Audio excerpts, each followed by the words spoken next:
10 linggo. Marami na po bang nakapunta sa inyo? Marami na po ba nakapunta? Yung mga nangangamusta? Ayan. Yung mga ngayon nyo lang nakita pero parang kilalang-kilala na kayo. Ayan, ano? Meron ba rito tumatakbo? Tumatakbo lang pero hindi naman nangangandidato. Ayan.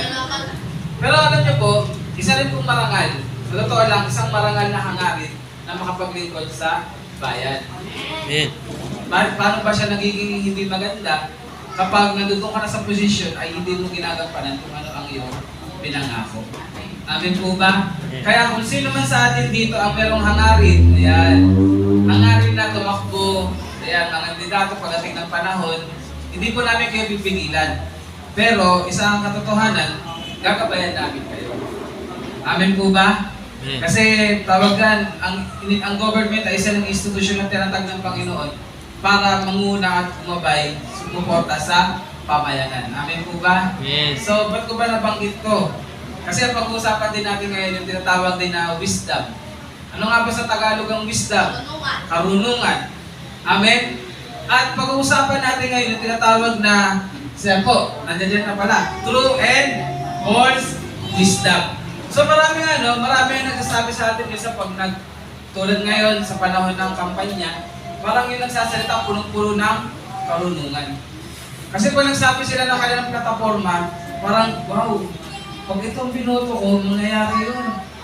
Amen po ba? Pero, ang dami nila nagsasalita, pero kailangan natin malaman kung ano nga ba, yung wisdom o yung karunungan na taglay ba nila ay tama po ba? Totoo nga po ba? Amen? Kasi masarap pakinggan ang mabulaklak na sila. Ay, yung sabi nga ay yung sugar-coated na mga words. Pag sinabi sugar-coated, di ba? Halimbawa, sino nakakain na nung sampalok? Gano'n ba kaasim ang sampalok? Maasim, di ba? Pero pag binalot mo siya sa asukal, masarap kainin. Pero pag kinakain mo na, malalasahan mo pa rin ang asim. Minsan gano'n makakarinig tayo ng mga sugar-coated na salita, ang sarap. Pero pag nakupo na, ang asim na. Amen? Opo, tama po yun. Tama, di ba? Minsan, kala mo naligo, nagpabango lang. Ay, ang asim pa rin. Yun lang. Yun lang. Now, ibig sabihin, kailangan kasi natin malaman kung katotohanan ba. Kailangan natin maintindihan kung tama ba. Kung sincere. Amen? So, hindi na naman ito tumutukoy dahil sa panahon ng kandidatura kayo. Kundi more on focus nito ay sa atin as a local church. Sabihin nyo nga po, local church. Local church. Ibig sabihin po, pag sinabing local church, ay po yung sa ating kapulungan. Hindi po daw tumutukoy sa church sa kabila, church doon sa kabila, kundi sa atin dito sa loob. Amen po ba? Yeah. Ayan. So sabi nga po, wisdom, sa panahon po ng mga Jewish people, sa panahon po na isinulat ito ni Santiago, sa mga Hudyo po, napakahalaga po ng tinatawag na wisdom. Amen. At alam ko po sa panahon natin ngayon, napakahalaga pa rin yung tinatawag na karunungan. Sino dito yung gusto ng karunungan? Amen. Lahat tayo, di ba? Amen. Kasi sabi nga di ba kung si Ernie Baranggo o si Kuya Kim, ito lamang ang may alam. But then minsan, hindi sapat yung alam mo lang. Kailangan meron kang karunungan. Sabi nga it is not enough to have knowledge. Sabi nga you have to have wisdom. Bakit kailangan mo ng wisdom? Para magamit mo ng tama yung knowledge. Amen. Kasi napakahalaga na yung nalalaman mo, alam mo kung paano mo isagawa. Amen. Amen, bro, Amen. sa pagdadrive. Di ba? Alam mo yung batas. Pero pag wala kang wisdom, wala kang karunungan, hindi mo kayang gawin. Sabi, andar ka lang ng 60 kilometers. Pero andar mo pa rin 80 kilometers. Atras pa yun pa. Patras pa. So, walang wisdom. May knowledge pero walang wisdom. Sabi nga po, marami tayo, sabihin na natin, marami tayo kakilala mga tao, at sabihin na rin natin, tayo rin, sabi mo nga ako rin. Amen. Sabi nga, minsan, napakatalino natin. Amen? Amen. Kaya sasabi mo, di mo alam yun. Sasabi mo sa katabi ko, kung manunod ka, hindi mo man sinasabi sa isip mo, ano ba yan? Hindi niya alam. Eh, ano? Ang basic lang yun. Yeah, sabi mo, basic ano? Pero marami sa atin ang matalino, marunong. Sabi nga yung iba parang genius pa eh. But then, hindi nila alam kung paano i-carry out yung simple task ng buhay. Matalino, no? Pero konting problema, natatalata. Amen? Amen. Konting atake, takot na takot. Amen po ba? Amen. Nakaka-relate tayo? Amen. Ang gagaling natin. But then, sa simpleng task ng buhay, hindi natin kaya. Sabi nga, no, may mga tao, ang galing nila sa computer, ang galing nila, halimbawa sa call center, ang uhusay, no? Sa Q&A. Kaya process, pag tinanong yan sa Q&A, yung mini-mission, ay di, ano ba na yan? Mini-mission tuloy, ano ba? Tawag ko yung Mr. Mr. Pilipinas, mini-mission tuloy. Pag tinanong niya siya, sagutin ka sa English yan. And therefore, no? Marami magaling sumagot. Kaya nga, di ba, sa Miss Universe, alam niyo, no? Miss Universe, kapag hindi na namin kandidato natin, ang galing magagaling sa comment. Ba't naman kasi ganyan yung sinagot? Ganyan yung sinagot? Ba't ganyan? Di ba? Siguro kayo rin minsan, ha? Ba't ganyan yung sinagot? Ba't hindi gumamit ng interpreter? Ayan, ano? Parang sa salita, ang tatalino. Sa salita, ang gagaling. Amen? Pero minsan pag tinanong mo, ilalang mo yung buhay, magugulat ka na lang. Sa salita lang magaling. Pero yung buhay parang hindi kayang ayusin. At minsan pa, ito ha, tamaan ako sinong tamaan, pero huwag kayong magalit. Nagbago na lang. Minsan yung mga ganun, yung mga mahilig mga ilang ng buhay na may buhay. Amen. Hindi nga marites eh. Pakilamera. Kaya alam mo yun, ba't kaya ganun sila? Ano ba yan? Yung anak, ay... Yun ano? Pero pag tinanong, kamusta ka? Ganun din. Ganun din. Amen? Nakukuha natin. No? Amen. Gagaling, pero walang wisdom. Amen po ba? I hope nakakasabay tayo, no? So, sabi sa Proverbs 4 verse 7, yan. Yung sinabi dyan, ano daw? Wisdom is the principal thing. Therefore, get wisdom. Ibig sabihin, pag sinabing principal thing, diba pag sa school, principal, ano yun? Nangunguna, pinaka? Taas. Ibig sabihin, ang sa buhay ng tao, kailangan ng karunungan. Hindi lang basta knowledge. Ano daw? Wisdom. Amen po ba? Amen. Kaya nga, ano sa atin, payo sa atin? Therefore, get wisdom. Therefore, get wisdom. Ibig sabihin, gumawa ka ng paraan para magkaroon ka ng karunungan. Hindi lang basta kaalaman. Kaya nga po dito, patuloy tayo. Sa chapter 3 na to, verse 13 hanggang 18, pinag-usapan naman ngayon, tinutukoy ni James ngayon dito, yung, di ba pa nabanggit natin na dito sa James, marami dito yung mga gustong maging tagapagturo. Amen. Ayan. Kumbaga marami gustong maging teacher. But then, ang sabi nga po, bakit ngayon pinapaalalahanan ni Santiago na kailangan ng wisdom? Paano nga naman magtuturo ang isang tao na puro knowledge lang pero walang wisdom? Amen po ba? Paano magtuturo ang isang teacher about, sabihin natin sa pagdadrive, pero pag tinanong mo siya, marunong ka mag-drive, hindi ako marunong. Pero alam ko lahat, ituro yan from A to Z. Pero pag pinaghawak mo ng sasakyan, hindi ko alam. Katulad din niya sa isang pastor. Kung isang pastor nagtuturo sa harapan ninyo, ang galing. Mula Genesis hanggang Revelation kayang ipaliwanag, pero ang buhay ng pastor, bagsak. Makikitaan ba natin ng wisdom? Ano lang meron sa kanya? Knowledge lang. Kaya po dito si James, pinapaalalahanan niya, marami kasi sa panahon nila gustong magturo. Gustong maging tawagan, hindi tama ang tawag doon yung hangarin. Anong gusto nila? Sumikat. Kasi nakikita nila kapag nagtuturo tulad ng mga Pariseo, mga Saduseo, at yung mga apostol na rin, wow, parang sikat. Kaya sila gusto nila magturo. Amen. Sabi ko nga po, hindi mali na hangarin natin na magturo. Amen. But then kailangan tama ang hangarin. Kaya ngayon si James, hindi niya pinanagpas yung topic na to. Dahil alam ko sa buhay natin dito, magkakaroon din tayo ng desire. Amen? Hindi pwedeng na nandiyan na kayo tagapakinig.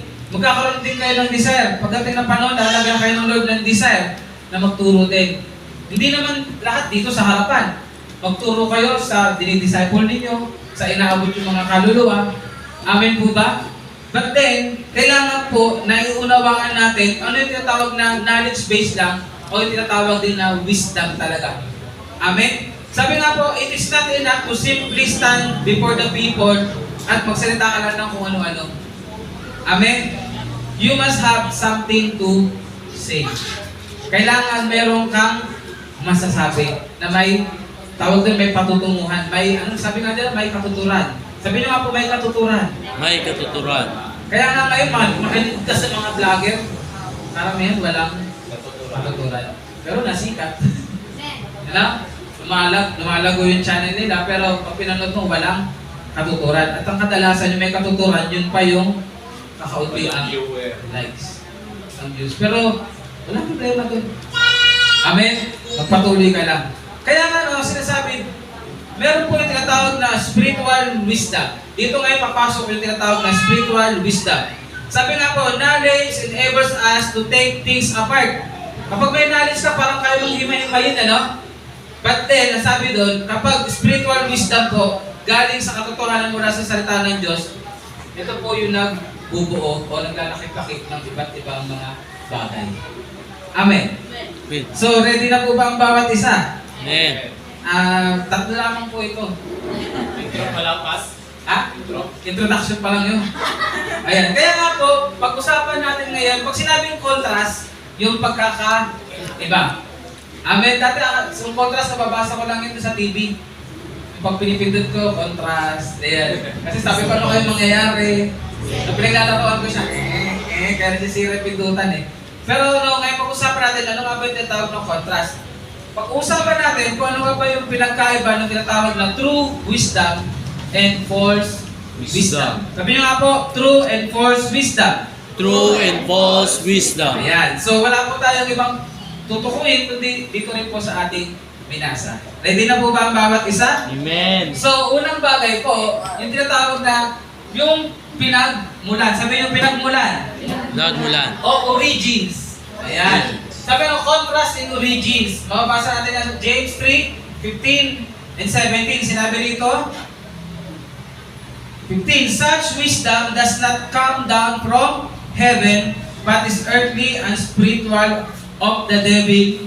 For where you have envy and selfish ambition, there you find disorder and every evil practices. But the wisdom that comes from heaven is first of all pure, then peace-loving, considerate, submissive, full of mercy and good fruit, impartial and sincere. Ayan. So, meron po doon dalawa, yung contrast. May binanggit po na tinatawag na yung sa heavenly at yung tinatawag naman na isa na earthly. Amen po ba? So, sabi na no, the true wisdom comes from above. Sabi nyo nga po, comes from above. Ayan, sige po, focus po tayo. True wisdom comes from above. Wisdom comes from above. Ayan, saan daw po nagagaling ang totoong wisdom? Ang karunungan? Sa taas. But false wisdom comes from below. Amen po ba? Amen. So ano nga ba yung tinutukoy niya? Meron tayong nilagay na tatlo. Sige po, Ate Hero.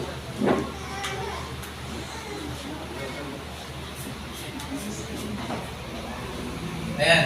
Medyo meron po tayong technical difficulties. Ganyan po talaga pag live. Sige. Kung ayaw lumipat, tatlo po yan. May tinatawag po dito na ano? The true wisdom comes from above, but the false wisdom comes from below. In other words, there is a heavenly wisdom that comes from God. Amen? And there is that comes from men. Yung tinatawag na man-made wisdom. Totoo ba na matalino ang tao? Amen. Sino magkasabi rito na hindi matalino ang tao? Amen. Hindi matalino? Matalino, di ba? Kaso nga sa sobrang talino, minsan kinukulang sa karunungan. Sabi nga po, no, whatever does not come from God is destined to fall. Lahat daw po na nagmula sa ating Diyos, ang destination po nito ay pagbagsak. Amen? Kaya nga po tinatawag na ang earthly wisdom, ayun po ay babagsak sa pagdating ng panahon. Kahit na parang nakikita natin ngayon na matagumpay ang ginagawa nila. Amen po ba? Kaya ngayon yung sinasabi nagtataka ka. No? Gumagawa ka naman ng mabuti, tapat ka. Bakit kaya yung mga gumagawa ng masama, sila pa yung parang natagumpay? Natatanong niyo ba yan? Sabi ko, wala man ako sinasagasaan. Lord, nagtatiles man ako. Lord, nagsisimba ako. Pero ba't yung kapitbahay ko, walang mas time sa'yo? May bagong TV. 85 inches pa, Lord. Ako, bike lang siya, motor. Harley Davidson. Ako lang, hindi ako tumataya. Siya, nanalo. Gusto ko na nga rin tumaya. Ganun ba? Huwag naman. No, nakikita natin, di ba? Parang sila ay nagsasucess. But then, tandaan natin, yung mga earthly wisdom na gano'n, yung parang sinasabi nilang matalino ako. Kasi ito ginagawa ko, pansamantala lamang po iyon. Ang destination po ng mga ganong mga tao gawain nila, sa dulo ay ano daw po mangyayari? Babagsak. Sabi niyo, babagsak. Kaya nga po mahirap yung akala mo, tama yung ginagawa mo, tinutuloy mo, nakakalagpas, nakakalusot, pero pag alam mong mali yan, sa dulot-dulo, babagsak pa rin. Amen po ba? Kaya nga napakahalaga, dapat magkaroon tayo ng tinatawag na heavenly wisdom. Meron po mga example sa Bible na nagpapakita po ng kamangmangan ng tao. Ayan. Yung akala nila, sa wisdom nila, ayun yung tama. Pero ang nangyari, mali. Magbibigay po ko sa inyo ng example, 3 lamang po ito. The Bible contains many examples of the folly of man's wisdom. Ayan. Yan, gumana na. Yung tinatawag, sino po nakakaalala dito sa Tower of Babel? Familiar pa kayo sa Tower of Babel? Di ba po, ano po ang naging tawag doon? Bakit nila tinayo ang Tower of Babel? Di ba po, ang kanilang purpose ay para makilala sila sa buong mundo. Para masabi rin na sila ay magaling. Na sila ay nagkakaisa. But then, yung wisdom na yon, man-made wisdom. No, sabi nga makasarili. Sabi niyo po makasarili. Bakit siya naging makasarili? Kasi hindi kumikilala sa Diyos. Amen? So, anong ginawa ng Diyos? Di ba? Ginulo niya ang lengguwahe. Ang wika ng bawat tao. Kaya nga po, doon po nagsimula sa Tower of Babel na nagkaroon ng iba't ibang wika. Amen? Bisa ng wisdom ng tao, ganun eh. No? Gusto lang natin makilala tayo. Gusto natin kaya ito gagawin para magawa natin kung ano yung gusto natin. But then, wala pong wisdom dun kapag hindi mo nababanggit na gusto mong parangalan ang Panginoon. Amen po ba? Alam mo, ang lumabas na, no? Ayan, what is the origin of man's wisdom? 3 lamang po yan. Ano po yung unang origin? Earthly. Yung tinatawag na mundo. Amen po ba? At yung pangalawa, sensual or makalaman. At ito pong huli matindi, devilish or masama. Amen po ba? So, yan po yung origin na pinagmumulan ng man's wisdom. May makikita po ba kayo dyan na tumutukoy tungkol sa Diyos? Na kumikilala sa Diyos? Kaya nga minsan, pag nangangarap tayo sa buhay, dyan mo malalaman mo yung wisdom na tumatakbo sa isip mo, earthly or heavenly eh. May pangarap ka sa buhay mo, puro ka lang sa family mo, puro sa career mo, pero wala ang Diyos. Amen? Sasabihin ko sa'yo, pwede mong maabot yung pangarap mo. Amen po ba? Pwede mong maabot yun. But then, ano nga ba ang destiny ng mga bagay na ganon? Babagsak. Amen? Kaya nga kailangan lagi tinukonsider mo ang Panginoon sa lahat. So pasok po tayo sa pangalawang example pa po ng folly of man's wisdom. Noong nagkaroon po ng tawag ng tagtuyot sa lupain ng Kanaan, si Abraham po, nagdesisyon kagad siya na pumunta sa Egypto. Ayan. Minsan mga magulang, sino ito yung mga magulang? Taas kamay. Di ba minsan, ang bilis natin magdesisyon para sa pamilya? Amen? Minsan mabilis tayo magdesisyon para sa mga anak natin. Kasi alam natin, magaling tayo. Kaya nga sinabi, mothers knows best. Tama ba yun, bro? Mother's knows best? Hindi po ako sure. Hindi ka sure. Kaya nga napapanggit nila, minsan mother's knows best. O, minsan ang tatay, pag may sinabi, hindi mababali. No? But then, alam niyo mo ba sa buhay ni Abraham, dumating po siya sa punto na magulang siya, no? Asawa siya at nangunguna siya dun sa grupo nila. Hindi pa pala siya magulang ng time ngayon. Asawa siya at siya yung nangunguna sa kanila. Kaya sabi niya, pupunta sila sa Ehipto para maligtas sila sa gutom. Amen po ba? So pumunta sila doon. At alam naman po natin kung anong nangyari. Nagustuhan ni Parao si Sarah. Saray pa nung time na yun.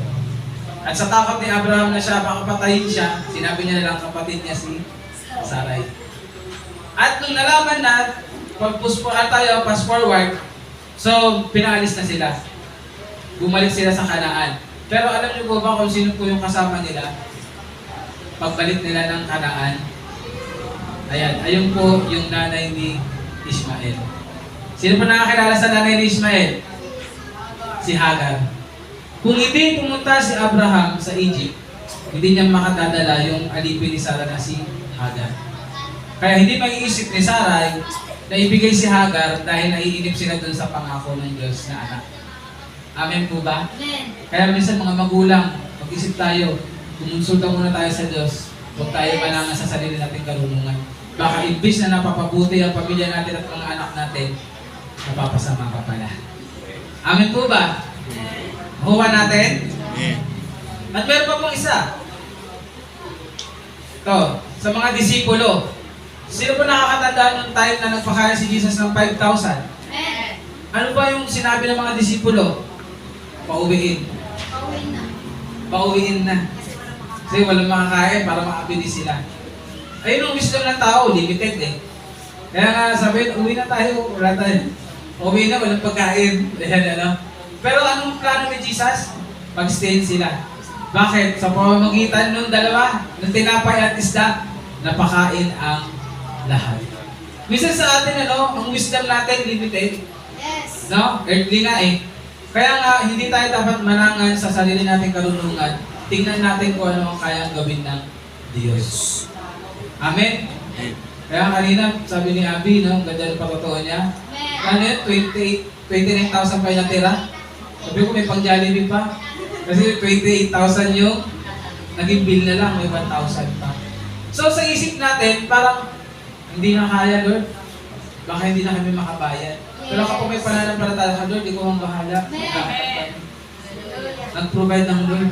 Amen. Kasi sa wisdom ng mga disipulo, alam nila na si Jesus kaya mag-multiply. Dahil siya pinagmulan ng lahat, hindi nila maiisip na pauwiin yung mga tao. Amen po ba? So makukuha natin kung anong pinagkaiba ng human wisdom at sabi nga yung wisdom na nagmumula sa Diyos. Amen. Pag hindi mo ginagamit, no, pag itong ginamit mo yung tatlo, nawala ulit, yung ano mo na sa kabila, yung tatlo, yung earthly, sensual, at devilish, mahirap po. Dahil hindi mo na-consider na meron kang Diyos na mas may alam sa'yo. Naniniwala ba kayo doon na mas may alam sa atin ng Lord? Kaya nga sinabi niya sa salita niya, my ways are higher than your ways, and my thoughts are higher than your thoughts. Yung wisdom kailangan nagmumula sa Lord. Kaya nga hindi sapat yung karunungan natin. Dahil ang katotohanan, yung pinagmula ng ating wisdom, masama pa nga, hindi pa makakatulong sa atin. No, earthly, makamundo. Alam na natin pag sinabi makamundo. Pag sinabi din sensual, makalaman. Ano nga ba ang gawa ng laman? Laban sa gawa ng espiritu. Amen? At yung pinakauli, devilish. Masama. Amen. Nakukuha natin kung ano yung pinagmulan ng man's wisdom, origin yan. So sabi nga po, ano, sige, doon tayo ngayon, pasok tayo ngayon sa tinatawag na the origin of heavenly wisdom. Yan. And nilagay ko na dyan para hindi na tayo magbasa dito. Unang-una po dapat nating malaman, ang origin po ng heavenly wisdom, unang-una ay ating Panginoong Jesucristo. Amen po. Dahil nga po sinasabi sa 1 Corinthians 1:24 and verse 30, diyan po natin makikita at mababasa na si Jesus Christ ay siyang God's wisdom. Amen? Amen po ba? Gusto niyo ba yun? Yung tinanggap natin, siya na mismo yung wisdom that comes from heaven? Sabi nga nila, in Jesus Christ, alam niyo po ba na sa Kanya, Lord, siya yung nakakaalam, sa Kanya lahat nakatago. Yung tinatawag na treasures of wisdom and knowledge. Kaya kapag si Jesus nasa buhay mo, matindi ang karunungan na magkakaroon ka. Yung mga bagay na hindi mo naiisip, ibibigay niya. Yung mga bagay na hindi mo rin lubos maisip, ipagkakaloob niya. Amen po ba? Amen? Kaya yung hirang amen? Amen. Nakakuha po ba natin? Amen. Oo, hahabaan ko po. Amen na po, amen na. So, ang ibig sabihin, si Jesus Christ, no? Dahil sa ating Panginoon sa Kristo, marami po ang natawag doon, nare-reveal sa atin. Marami po ang nalalaman natin mula sa Kanya. Sabi nga po, no, all the treasures of wisdom and knowledge. Marami po talaga tayo natutunan. Sa buhay po natin ngayon, sino po ba masasabi natin dito na marami kang natutunan simula nang tinanggap mo ang Panginoong Yesu Kristo? Na marami nang nagbago sa way ng pag-iisip mo, sa pag-decision mo sa buhay. Amen? Sabi mo nga dati, ako bara-bara lang ako. Amen? Pero ngayon, ibang klase na. Pag nag-decision ako, ang nasa isip ko na, Lord, tama po ba ito? Lord, ito po ba yung kalooban ninyo? Amen po ba? Parang yung nakaraan na pag-usapan natin sa buhay ni Pedro, naalala nyo ba? Si Pedro ba, tumalong bigla ko, Lord, kung ikaw yan, pupunta ako dyan ha. Dapat makalakad din ako sa tubig. Hindi, di ba? Ang sinabi niya, Lord, kung ikaw yan, papuntahin mo ako. Amen po ba? So nagiging ganoon na rin ang kaisipan natin na pag meron tayong hinaharap at kailangan ng knowledge and wisdom, humihingi tayo ng tulong sa Panginoon. Kaya hindi tayo nagiging bara-bara. Amen po ba? Kaya nga tayo mga Kristiyano, dapat talaga dahan-dahan tayo. Kaya nga meron tayo tinatawag na, tawag doon, self-control at ano pa? Gentleness. Ina-apply din yan pagdating sa salitang wisdom. Amen po ba? Sabi nga po, no, the Word of God is our wisdom also. Alam naman po natin na kapag nagbabasa tayo ng salita ng Lord, ginagawa tayo nitong marunong. Do you agree? Kapag nagbabasa kayo ng salita ng Lord, ginagawa kayong marunong? At next, we find also wisdom by praying. Nananalangin po ang bawat isa. Amen po ba? Lalo na kapag kailangan mo ng karunungan. Alam niyo po ba na napakahalaga na marunong manalangin ng isang Kristiyano? Dahil sa pamamagitan po niyan, diyan po tayo nakakatanggap ng wisdom, ng karunungan. Amen po? Kaya nga po dyan sa verse na sinabi, if any of you lack wisdom, ano daw po? Let him ask of God. Ano daw? Humingi ka sa Diyos. Paano kayo hingi? Through prayer. Amen. Amen. At ang pinakahuli po, the origin ng heavenly wisdom ay tinatawag po na sa third person of God, na Trinity, the Holy Spirit. Sino po ang kumikilos ngayon sa ating kalagitnaan? Holy Spirit. Kailangan po matandaan natin yan. Ayun po yung katotohanan ng banal na Espiritu Santo. At ang tawag nga po sa Holy Spirit ay Paraclete. Ayan, sa Greek word, Paraclete. Pag sinabi pang Paraclete, the one who came alongside. Anong ibig sabihin? Hindi ka iniiwan. Sabihin mo nga sa katabi mo, hindi ka iniiwan ng banal na Espiritu Santo. Kaya huwag kayo mang-iwan. Ayun ang banal na Espiritu Santo. Sa lahat ng sumampalataya, lagi siyang handa, nandiyan dyan para tulungan ka. Amen po ba? Amen. Kaya nga gagawa ka pa lang ng masama, iniisip mo pa lang, may nangungusap na sa'yo. Amen? Sabi na, parang kumukulong siya ito. Yeah?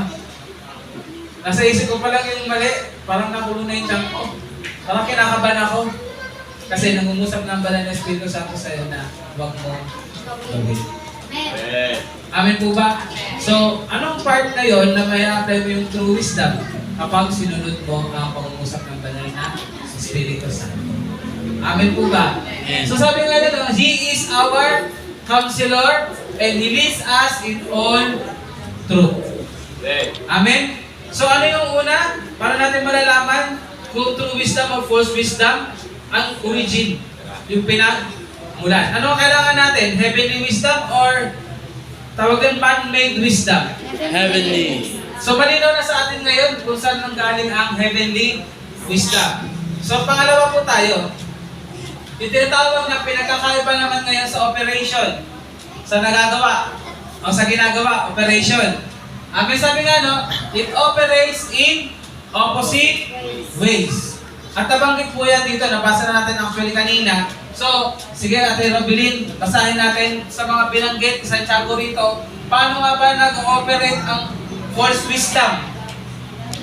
Sige, yan lang. Hindi ba? 4 lang naman ang nilagay niya dyan. Pero pag-usapan natin. Ang false wisdom, meron siyang ano daw po? Envy. Yan. Envy, ano nga ba envy sa Tagalog? Inggit. May inggitero at inggitero ba dito? Dapat wala na.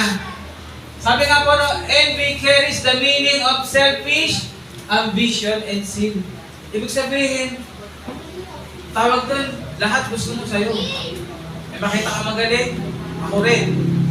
May makita ka maganda, sa akin din. Dapat.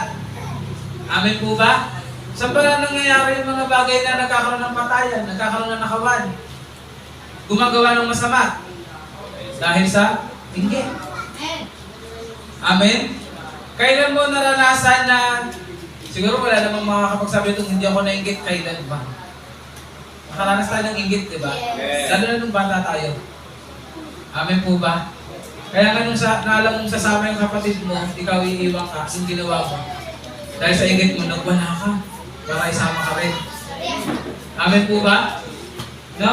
Kapag may inggit ka, wala kang magagawang magaling. Sabi mo sa katabi mo, pag may inggit ka, wala kang magagawang magaling. Kaya alisin mo na yung inggit, kapatid.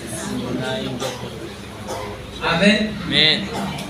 Ayan po, no? Kapag false wisdom, mag-ooperate yan na mayroong envy. Pangalawa, strife. Ang sinabing strife, self-seeking, creates rivalry and division in the church. Di ba napag-usapan natin dito kanina, sinabi ni Santiago, lahat gusto magturo? Kung gusto mo magturo dahil naiingit ka lang, huwag ka nang magturo. Tsaka tirot, nag-preach, ang daming likes. Gusto ko rin mag-preach, ilang likes kaya makuha ko. No? Eh paano kung nagsalita ka rito, wala nag-like, di, aray ko po nga. Nagalit ka palalo. No? At ngayon, strife. Self-seeking creates rivalry and division in the church. Dahil gusto mo makilala ka, gumagawa ka ng grupo. Sino tayo? Eh, alam mo akong church, matindi. Hindi ko na sabihin kung anong church. No? Naggugrupo-grupo sila. Sinisiraan nila yung pastor. Yung sinasabi niya, parang sumikat siya. Alam niyo ba, mali yung sinabi ng pastor. Ito dapat yan. Totoo naman. Na ba nagkakamali ang pastor? No? Pero, wag natin gagawin. No? Na pinag-uusapan natin. Alam niyo po yung pastor na yun, malapit po sa atin. No? Pastor at pastora sila, malapit sila sa atin. Hanggang ngayon, nasasaktan sila. Pero alam niyo, may ginawa ang Panginoon. Yung grupo na yon na nagsisira sa pastor, buwag na rin sila ngayon. Buwag na sila. Bakit? Sinabi rin po sa salita ng Diyos, do not touch my anointed one. Ano daw ulit? Do not touch my anointed one. Lalo na nakikita ko walang ginagawang mali. Hindi ko naman sinasabing parang dumidepensa ako sa inyo, no? Pero dapat matuto tayong kumilala sa likod ng Lord. Amen po ba?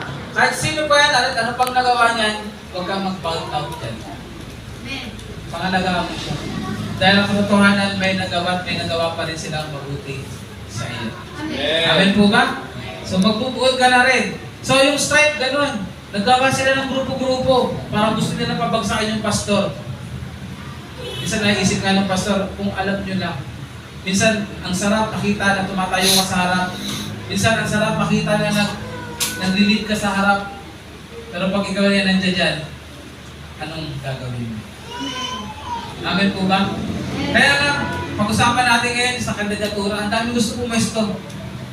Amen po ba? Amen. Kasi ang sarap tawagin kapitan. Ang sarap tawagin ng balakad ka. Konsyal. Pero pag nandiyan ka na, anong gagawin mo? Amen po ba? Yes. Kung sana ka din, ano? So, strive. Pag sinabing strive, self-seeking, creates rivalry and division in the church, wala yan dito sa FCC. Amen. Jesus. Dapat wala. Kaya kapag may problema kayo, pastor, sabihin nyo, ay, pastor, kung may problema kayo sa kapatiran, huwag nyo sabihin sa isang tao na hindi niya alam. Amen? May problema ka kay Ate Ruth, sinabi mo kay Tita Norms. Kasi Tita Norms, kung sasabi kay Ate Ruth, pwede mo naman diretsuhin si Ruth. Amen? May problema ka kay Isko, huwag mo sabihin kay Ivan. Madaldal yan. Ay, hindi pa. Hindi yan madaldal. Tahimik yan. Pagtulog. No? Diretsuhin yung tao. Amen? Hindi naman away ang hanap mo eh. Ang dapat hanap mo, magkakasundo. Amen po ba? Alam ba, nakikinig kayo ngayon sa akin. Parang meron sa puso nyo na, parang mali yung sinasabi ni Pastor. Huwag na makitatasin. Pastor, mali yung sinabi mo eh. Pwede nyo ako kasapin pagtapos. Pas, parang ano po? Amen po ba? Hindi na yung, parang si Pastor mali yung sinasabi. Kawawa naman si Pastor. Kaya ang sabi si Pastor, kinakausap, hindi pinag-usapan. Amen. Si Pastor, tinutulungan, hindi pinag-tutulungan. Amen po ba? Ayan. Malinaw? Amen. So, letter C. Ano daw? Boasting. Pride loves to boast, and nothing is prouder than the wisdom of men. So, pag false wisdom, parang laging napakagaling. Mayabang. Kapag mataas. Amen po ba? So, kabaligtaran ng pride, ano? Humility. Amen po ba? Sabi nga nila, no, minsan na totoong taong matalino, tahimik. Amen? At minsan yung taong walang alam, maingay. Gusto nyo na example? Kuha kayo ng lata. Lagyan nyo ng bato yung walang laman. Pag kinalog nyo, maingay? Maingay? O, subukan nyo. Kumuha kayo ng lata na may laman na corned beef. Lagyan mong bato. Kahit anong alog mo, tutunog? Wala. Bakit? Kasi yun ang totoong may laman. Amen? Pero minsan yung walang alam, yun yung maingay. Pero hindi mo sabihin lahat ng maingay walang alam. Kaso nga lang, hindi dapat tayo mayabang. Sabihin mo nga, huwag kang mayabang. Yan. Sa sarili mo sabihin, huwag mo na sabihin sa katabi mo. Yan. Sabihin mo sa sarili mo, huwag kang mayabang. Huwag kang magmataas. Bakit? Kasi, ano sinabi ng salita ng Lord? Ang Lord, mamataas sa kanya, bababa, at ano, mapakubaba ay kanya, babataas. Kaya nga po sinasabi nila, walang ibang paputunguhan na nasa taas, kundi pababa. Pero walang patutunguhan na siyang nasa baba, kundi pataas. Amen po ba? Kaya ang true wisdom, makikita mo yan kung meron bang humbleness sa buhay niya, sa ginagawa niya, sa pananalita niya, o puro mamataas lamang. At letter D, deceit. Nagtatawag na ba yung deceit sa Tagalog? Panlilin lang. In other words, scammer daw. Scammer. So, denying the truth. No? Tandaan natin yan, ang false wisdom, simple lamang po yan, hindi kumikilala sa ating Diyos. Amen po ba? Kaya minsan, napakaraming yung maririnig na napakagaling magsalita. Pero pag sinabi niyang hindi siya naniniwala sa Panginoong Hesus, hindi na po yun true wisdom. Amen po ba? Amen. Amen. Sabi ko nga, no, parang gusto ko magbigay pa ng example, pero wag na muna. Saka na lang natin pag-usapan. Yan, yung mga tumitingin na sa orasan. Number 2 naman na tayo. Kaya mapunta tayo sa number 3 mamaya. Then, pasok tayo ngayon sa, excuse me, sa tinatawag na, sige ate Nomelie, sa tinatawag na evidence of true spiritual wisdom. Ano daw ang true spiritual wisdom? Una, pure. Pag sinabi pure, malinis. Holy. Amen po ba? Sabi nga po, indicates the importance of holiness. God is holy, therefore the wisdom from above is pure. Pawang katotohanan.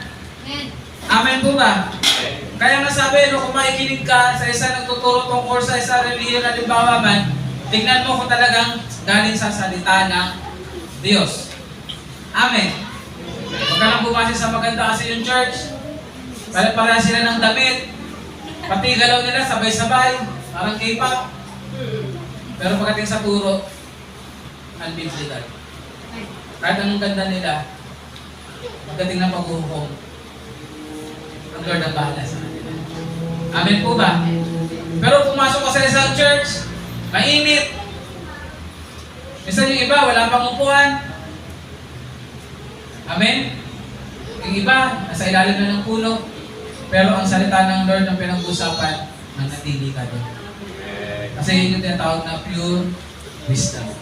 Amen po ba? Pangalawa, ang wisdom na nagmumula sa heavenly ay peace, loving. Yung kanina, di ba, strife. Parang gusto mag-iwa-hiwalay, gusto gumawa ng division. Para tawagan, para sumikat, o para siya manguna. Pero ang spiritual wisdom, peace, loving. Ayaw niya ng pagkakagulo-gulo. Amen po ba? Sino ditong palaaway? Palaaway sa kapatid? Palaaway sa magulang? Wala naman? Lagi po inaaway. Laging inaaway, meron. Ayan. Pinapagawa ni Lord. Peace, loving. Ang isang tawag doon, ang isang tao puno ng karunungan na mula sa Diyos, ayaw niya ng gulo. Amen? Ayaw niya ng away-away. Pero hindi lang sabihin na tahimik lang siya pag may mali. Amen? Kasi sa katotohanan lang, kapag tahimik na kahit may mali, ang katotohanan lalong lumalaki ang gulo. Pero, ang gawain nito, man's wisdom leads to competition. Sabi nga, no? Pag wisdom na mula sa mundo, ang dulot niya, competition, rivalry, at yun nga, war. Amen? Amen. Sabi nga sa nangyayari ngayon sa Hamas at tawag doon sa Israel, no? Kasi ang Israel, biblical. Yes. No? Kung pag-uusapan natin talaga yung konteksto ng pinag-aabayan nila lupa. Kung babasa ka sa salita ng Lord, Territory. ang teritoryo po ng Palestinian ay sa Israel. Amen po ba? At sinabi rin po, kasama sa prophecy, darating ang time, kung ano yung lupang ibinigay sa mga Israel ay mapapasa kanila. Amen. At alam po yan ng mga Palestinian. Yes. Amen po ba? Kaya yung sinasabi nila ngayon na ino-oppress sila, alam nila yun. Man's wisdom. Amen po ba? Hindi kasi nila kinikilala ang Diyos, lalo na ang Panginoong Jesucristo.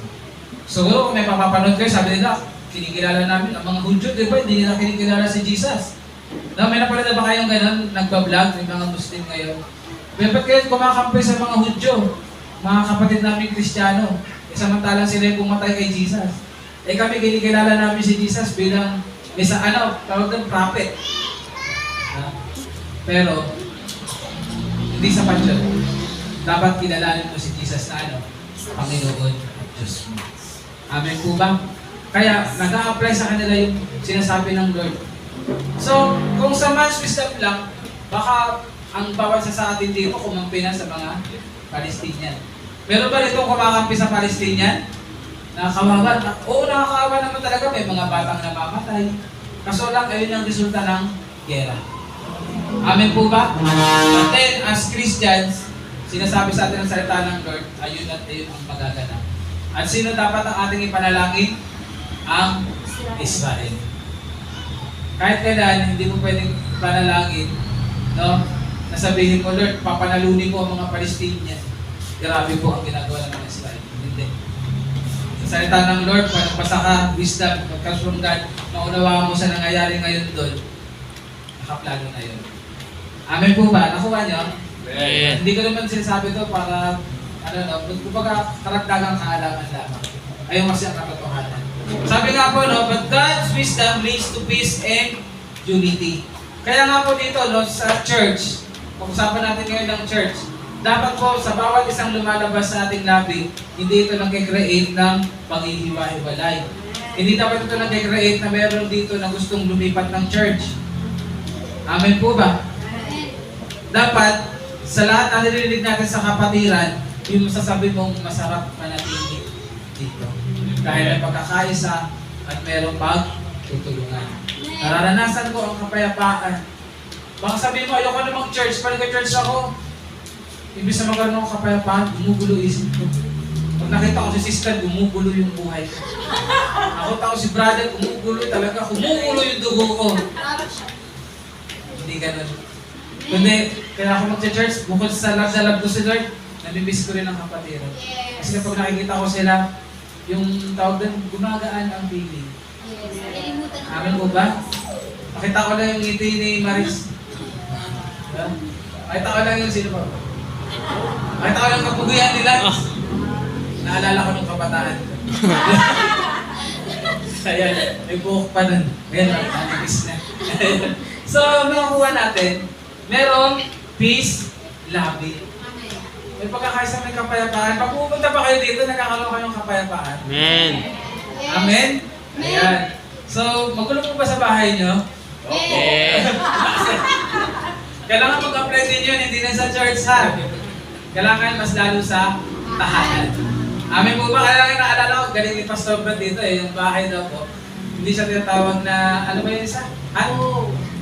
Tahanan, dalawa siya, tahanan at... House. Ha? Tahanan. House. Kasi ba't daw kasi tahanan? O, tsaka tirahan. Ayan. Hindi na dapat daw tirahan. Bakit daw magtirahan? Kasi nagtitirahan lagi. Nag-aaway. Dapat daw ang home, tahanan ang tawag. Bakit tahanan? Kasi lahat pinapatahan. Amen? Ibig sabihin, pag sa bahay ka, pinapatahan ka, galing ka sa labas, may mabigat na nangyari sa'yo, umiiyak ka, dapat sa tahanan, kinocomfort ka.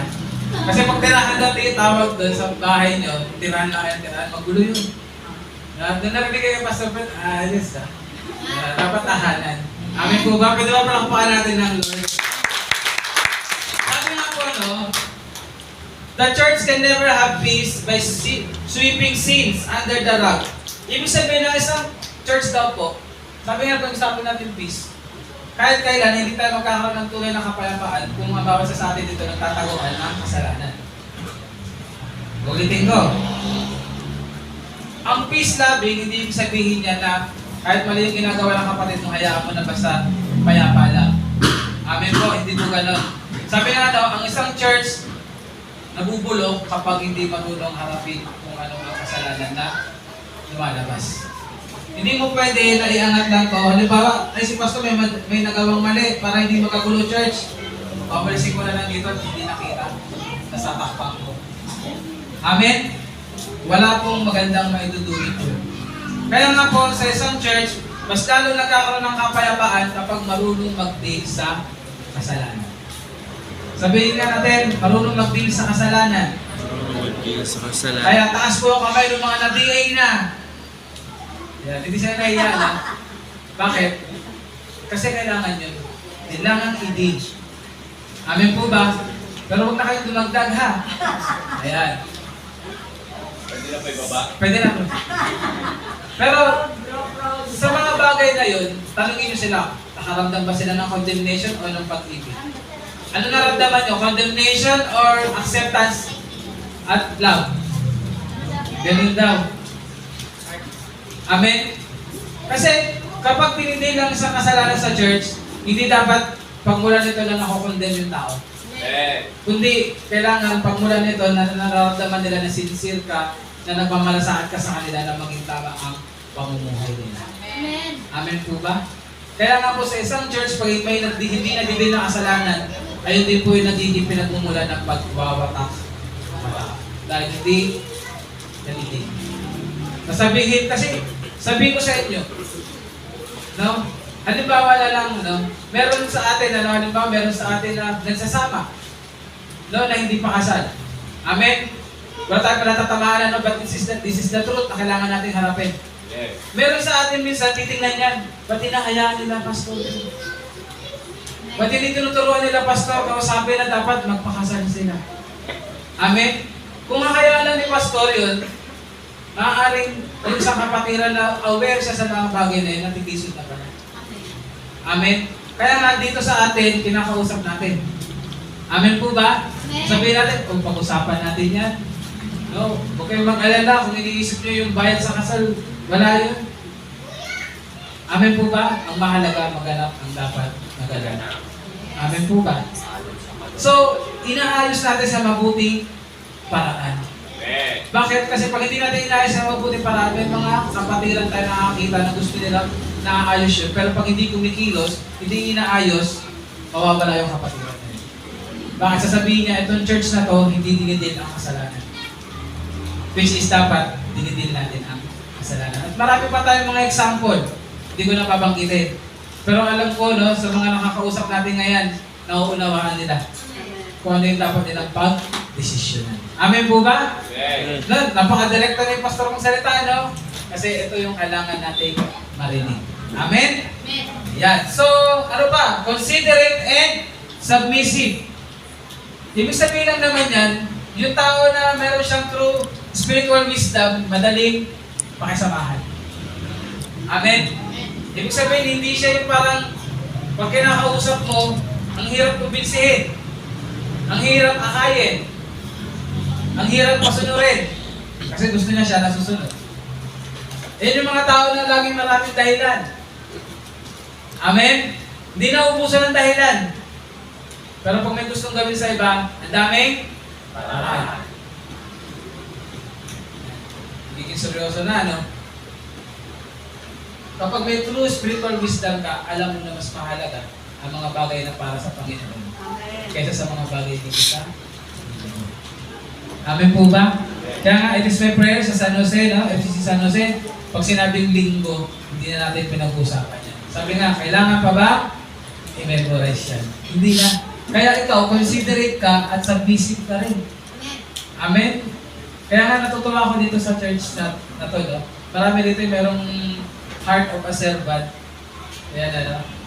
Doon lang sa nangyari kalaro, tuwa ako sa mga nanay, all for God's glory. Mula simula hanggang hapon na to, gabi ng dudod, bago pakaan yung araw mismo. Amen po ba? So grabe yun. Kung ibang nanay yun siguro, no, kung hindi mahal si inay, hindi mahal si Ruth, no? Siguro sabihin nila, may pahit kasi kaya pupunta ako. Kaso nga lang, nung inabutan na, ayaw magsitanggap ng bayad. Bakit? Kasi mas gusto nilang mapasaya ang mag-ina. Mapasaya si Tia. Na? Si Abby. May pagkain daw. Siguro dumating may pagkain. Nakikita natin, no? Tawag doon, may pagpapakumbaba, may pagtulong. Sabi ko, ano, kung meron man ako na-appreciate sa biyaya ng Lord sa FCC San Jose, yung bagay na yun. Na we help each other, hindi dahil sa ibibigay sa atin, kundi dahil mahal natin ang isa't isa. Amen po ba? Pwede na palakpakan natin ang Lord. Kaya I pray, no, ipagpatuloy natin yung culture na yon.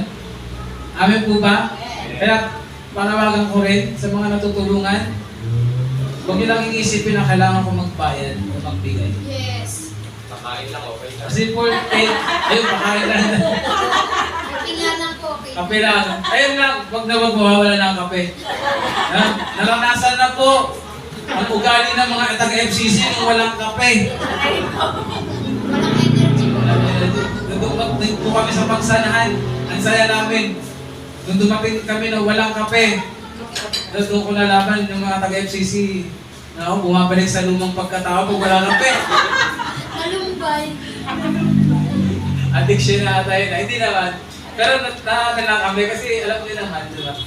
Pero yun nga, huwag niyo pong iisipin lagi na magbibigay. No? Huwag niyo pong isipin lagi na may dapat ibalik. Kapag gano'n na po yung mga tao ay willing talaga ang kapatiran. Sabi nga na simple gesture of thank you and appreciation will do na po. Amen po ba? Amen. Pero huwag naman din masanay. Ano? Baka mamaya pinabuhat mo ng 5 sakong bigas. No? Mula palengke hanggang doon sa inyo. Tapos, thank you. Hindi na uulit yun. Matuto tayo manimbang. Amen po ba? Kaya nga, ano ulit? Basta may kape, okay na. Ayun lang. Ibig sabihin talaga meron tayong pagmamalasakit sa isa't isa. Yan ang na-appreciate ko sa San Jose. So, pagpatuloy po natin yan. Next, ano po? Full of mercy. Ayan. Pag sinabing full of mercy, dito tayo, hindi tayo nag-condemn sa isa't isa. Amen po ba? Lagi na rin tatandaan yung sinabi ng Panginoong Isus. Tingnan mo muna yung troso. Sa yung matatag mong tingnan ang uwing sa mata ng kapwa. Full of mercy ka. Ibig sabihin mo, huwag kang nagko-condemn, huwag kang nagja-judge sa kapwa mo. Amen po ba? Kaya nga, I praise God sa ating gawain, tinuruan tayo ng Lord nito, kaya may mga nakakabalik. Amen po ba? Kasi kung judgmental tayo, baka hindi na natin nakita ang ibang kapatiran. Yes. Yes. It is not for our glory, but for God's glory. Sabi nga be merciful for your God is merciful. Lagi kang magpapakita ng awa. Sabi mo nga, awa. Sabi mo sa tabi ng awa. Awa. Kailangan po yung awa. No? Sabi nga po, basahin ko sa awa. Sabi po, pag sinabing to be full of mercy, sabi ba, it is something na nakokontrol mo. No? Minsan kahit nagagalit ka na, pero mas mag-aabaw sa'yo yung awa. Amen? Kahit na naiinis ka na, mas mag-aabaw sa'yo yung awa. Kahit parang sasabihin mo, ito yung karapat dapat sa kanya. Ito dapat yung gawin ko sa kanya, mas nangigibabaw sa'yo yung awa. Di ba mas masarap yun? Magbigay ka ng awa. Amen. Sabi nga, God in His grace gives us what we do not deserve. And in His mercy, He does not give us what we deserve. Saan pa tayo nararapat? Sa tingin niya? Sa impyerno. We deserve to be in hell. But then, by God's grace and mercy, sa pamagitan ng Panginoong Yesus, nagkaroon ng pagkakataon ng bawat tao na hindi mapupunta. Sa ating ngayon mga nandito, sa biyaya ng Lord, hindi na tayo papunta ng impyerno. Because of God's mercy. Kaya i-apply natin yung mercy. Letter E, produces good fruits. Hindi pa napakabaan yung good fruits. Alam na natin yan. Anong ibig sabihin? Sino nakakatanda? Pag sinabing good fruits, good, W. Works. Yun, good works. Ayan. Produces good fruits. Hindi dapat nawawala ang mabubuting gawa. Hindi tawag yun, hindi nalalamangan ng pangit na gawa ang mabuting gawa. Dapat nadadagdagan pa, nadadagdagan. And letter F, ang spirit, ang mayroong spiritual wisdom, impartial. Yan. Lalo na sa mga gusto makita kapag turo, maging pastor, dapat marunong ka makinig sa side A at sa side B. Kahit close kayo ni side A, hindi mo sasabihin nagkaroon ng problema kay side A ka lang kasi sabi, kilala ko na to eh. Hindi ito magsasalita ng kasinungalingan eh. Kaya si side B siya na ang mali. Umari ko to eh. Baka hindi na ako bigyan nito ng rambutan eh. Kaya mali na si side B. Ang isang Kristiyano na meron true wisdom, matalino, impartial. Yes. Si King Solomon, meron siyang heavenly wisdom. Amen? Amen. Saan niya na-apply yun? Nung dumating sa kanya yung dalawang nanay, nagkaagawan sa isang bata. Amen. Hindi niya sinabi, mas kamukha mo yung anak, ikaw yung nanay. Matamo sa ilong, ikaw bango, hindi ikaw yun. Hindi niya sinabi, matangkad, mukhang mahaba. Hindi. Ang sinabi niya, sige, dahil hindi kayo magkasundo, akin na ang bata, hahatiin ko sa dalawa para hindi kayo mag-away. Ang sabi ng isang nanay, sige, hatiin yan para pagdating na wala ng pagtatalo. Ang sabi naman siya, wag na po, ibigay niyo na sa kanya. Huwag niyo lang pong saktan ng bata patay. Sabi ni Solomon, alam ko na ngayon kung sino nanay. Yung kaya mamatay yung bata. Kasi yung mamatay, anak mo, gusto mo mamatay, hatiin. So grabe yung heavenly wisdom na meron sa Solomon. Kaya tayong Kristiyano, impartial tayo, marunong tayo makinig, marunong tayo tumingin. Huwag kang puro si side A lang. Pumunta sa'yo, Pastor, Adiin, may problema, si ano, ay may dala pala akong cake. Pumunta ngayon si side B, Pastor, ay mo, walang cake to.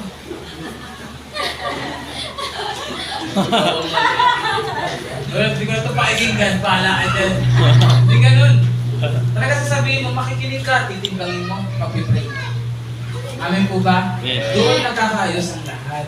Kahit naman sa akin, sa mga anak, sino yung nagsusumbong? Ewan ko lang kay bro, no? Kasi pag si Faith nagsumbong, naiintindihan niyo na ba? Niingay. Pero sa mga may anak ng malalaki, matuto tayo makinig. Sa mga anak po namin, praise God, napapractice po namin pag nagsusumbungan yan sila. No, kahapon nga lang po, nagkaroon po ng action sa bahay. No? Yan. Kasi may nangyari. Tinanong ko sila, tinanong ko yung isa, tinanong ko lahat, lumabas ang totoo. Kaya, meron pong dalawang na-action. Ayan. So, ganun din sa atin, sa mga magulang, ibangin natin. Huwag natin lagi, kasi siya yung nagbibigay, siya nalang pakikinggan ko. Ito naman, dati pa ito, makulit talaga to kaya automatic, matigas yung ulo, mali yan lagi. Hindi. Matuto tayo makinig sa dalawang side. Lalo na kapag nagdidig tayo dito sa church. Amin po ba? Matagal ng kapatid to, ito bago lang. Mas paniniwalaan ko to. Doon dapat natin ina-apply yung salitang, di ka sure. Amin po ba? Amen. Amen. Yeah. So impartial, being fair and just, willing to listen and know the both sides of the story. Amen. And unawaan na natin. And next, sincere. Ang merong godly wisdom o heavenly wisdom, sincere. When God's wisdom is at work, there is openness and honesty. Amen po ba? Speaking the truth in love. Diyan pa rin po mag-a-apply yung tinatawag na open rebuke is better than secret love. Sincere. Yes. Sincere ka. Totoo. Totoo. Kaya nga dito sa atin, totoo tayo na. Praise God. No? Sabi ko, sa sobrang katotohanan, minsan natin pagkasalita, minsan, sabi mo, ano ba ito sinasabi niya lagi? Mas mato yung bibig nito ah. Sa sobrang katotohanan, mas mato yung bibig eh. Sasabay, sa sobrang katotohanan, sabi, back to you. Pero kasi nakakagaanan na lang ito. Pero huwag sana tayong lagi lang nagkasalita dahil gusto natin masaya lang. Pero maging sincero tayo sa bawat isa. Kaya nga sa bawat isa sa atin dito, no? Na kapag sabi nga, no, minsan magte-text sa inyo, may mag-remind sa inyo, kasi kailangan yung malaman kung ano na yung talagang nangyayari sa atin ang hindi nakawa. Amen po ba? Kaya nga diba sa salita ng Lord, ulit-ulit natin sinasabi, na ang Lord, paano niya pinapakitang sincere siya, ang mamamalasakit sa atin, sa daw, dinidisiplina niya tayo.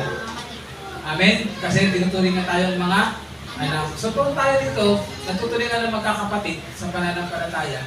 So sabi nga, minsan malamang pa sa laman eh, no? Kasi minsan ayaw mag-iwahiwalay, gabi na eh. No? Hindi na naiisip na iwanan sa bahay. No? Kailangan po, sincere tayo sa isa't isa. Amen po ba? Ayan. At dito naman tayo sa number 3. Ayan. Sa contrast in outcome. Sabihin, pagkakaiba sa mga resulta. Amen? Sabi yan, origin determines outcome. Sabi, worldly wisdom will produce worldly results. Spiritual wisdom will give spiritual results. Ano yung sabihin? Pag worldly wisdom, panandalian lamang. Pero pag spiritual wisdom, walang hanggan. Sabi nga, merong lasting effect. Sabi na, wrong thinking produce wrong living. Yan yung worldly wisdom produces trouble. Wrong thinking produces wrong living. One reason the world is in such mess because men have refused to accept the wisdom of God. Kaya po may kaguluhan dahil may mga tao na hindi nila tinatanggap ang karunungan na mula sa Diyos. Sabi nga po, no, pag worldly wisdom, it is unstable. It is unruly. Kung sabi it is unruly, hindi, tawag doon, walang katwiran. Walang, tawag doon, hindi siya maayos. Amen po ba? Sabi po, it creates confusion and set the stage for every evil work. Pag sinabing evil work, mga gawaing worthless. Sabi niyo po, worthless. Worthless. Walang halaga. Sa church po, kapag nagkaroon po tayo ng, produce po tayo ng earthly wisdom, kadalasan po yung ginagawa natin dito, kapag lilingkod, worthless. Pag dumating po yung time ng pagsusulit sa ating mga Kristiyano, pinadaan sa apoy ang ating paglilingkod. Baka makita, tulad lang ito ng isang straw o wood. Ano mangyayari sa wood at straw pag pinadaan sa apoy? Sulaw. Susunod yung pagiging abo. Anong sabihin? Walang kwenta. Pero kapag earthly wisdom, sa paglilingkod mo ang ina-apply mo, yung paglilingkod mo katulad ng isang ginto. Ano ginagawa sa dito pag dumadaan sa apoy? Dinadalisan. Ibig sabihin, meron kang reward. Sino gusto ng reward? Amen. So sa paglilingkod mo rito, i-apply mo ang godly wisdom. Sabi nga po, remember that the ministry operating in the wisdom of this world may appear to be great and successful, but in the day of judgment, it may burn up. The most important thing we can do as a local church is measure our ministries by the word of God. Amen po ba? Kaya nga, malalaman din natin, hindi ako sa nag-judge. Makikita ang nadedesal ni Pastor. No? Praise God dahil marami na ako nakikita ngayon na talagang naglilingkod dahil mahal na mahal ang Panginoon. Amen. And I pray na-apply sa lahat.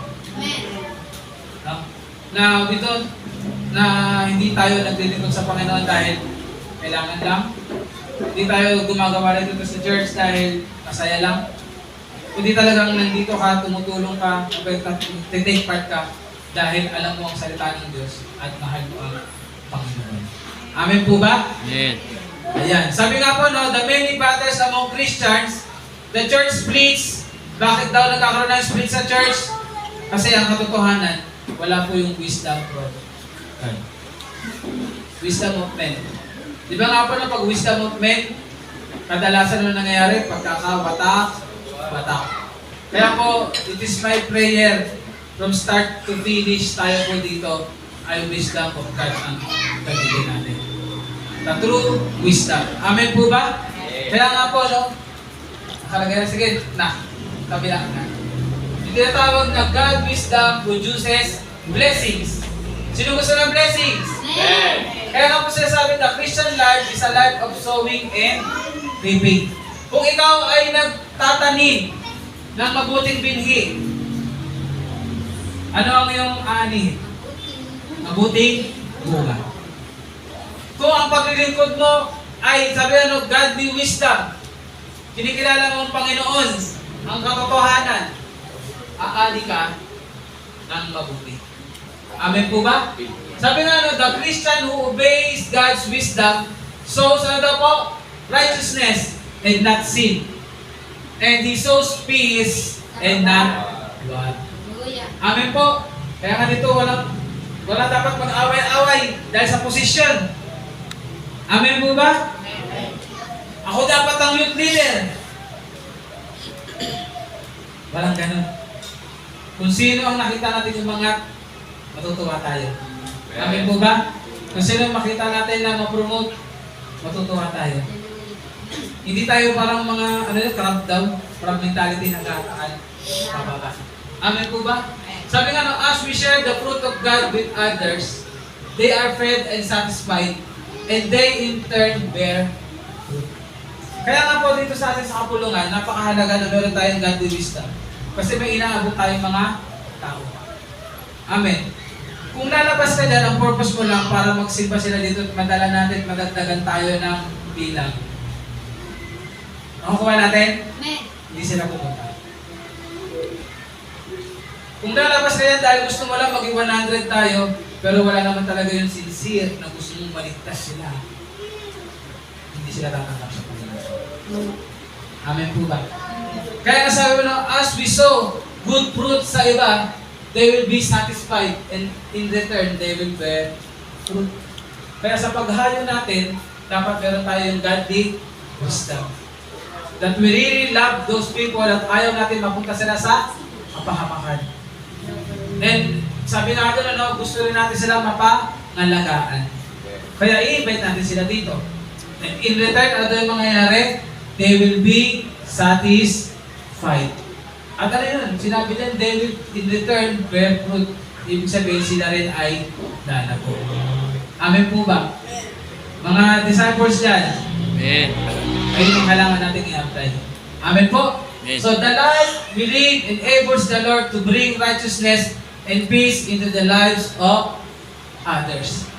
So every time that we have God's wisdom in our lives, doon natin nararanasan at doon natin natatanggap ang pagkilos ng Lord. At ito yung tinatawag nga dyan na tutulot sa atin ng ano daw po? Righteousness. At ang maganda po dyan, it also brings peace, no? Into the lives of others. Simple lamang po ang sinasabi. Ang God's wisdom is all about truth. Amen po ba? And earthly wisdom, hindi po laging tawag doon, yung mapangahawakan. Amen po. Sa atin po, dito nag-aaral tayo ng salita ng Lord. What we want to apply is God's wisdom. Amen. Para po sa araw-araw na pagdedesisyon natin sa buhay, sa araw-araw na pagharap natin sa iba't ibang tao, parang katotohanan ang pagbabasihan natin. Amen. I hope may nakuha tayo sa pinag-aralan natin ngayon kahit mahaba. Parang lang ba? Mahaba. Mahaba po. Mahaba talaga, no? But then, I pray na hindi nyo napansin yung haba. Kundi mas makuha nyo yung mensahe. Amen. Tinatawag na true wisdom versus false wisdom. Tandaan natin ang false wisdom, ang create niya lagi pagka-watak, pag-condemn sa isa't isa, pag-judge sa isa't isa, selfish, at higit sa lahat, hindi kumikilala sa Diyos. Pero ang godly wisdom, una, kumikilala sa Diyos. Pangalawa, gusto lagi ng kapayapaan.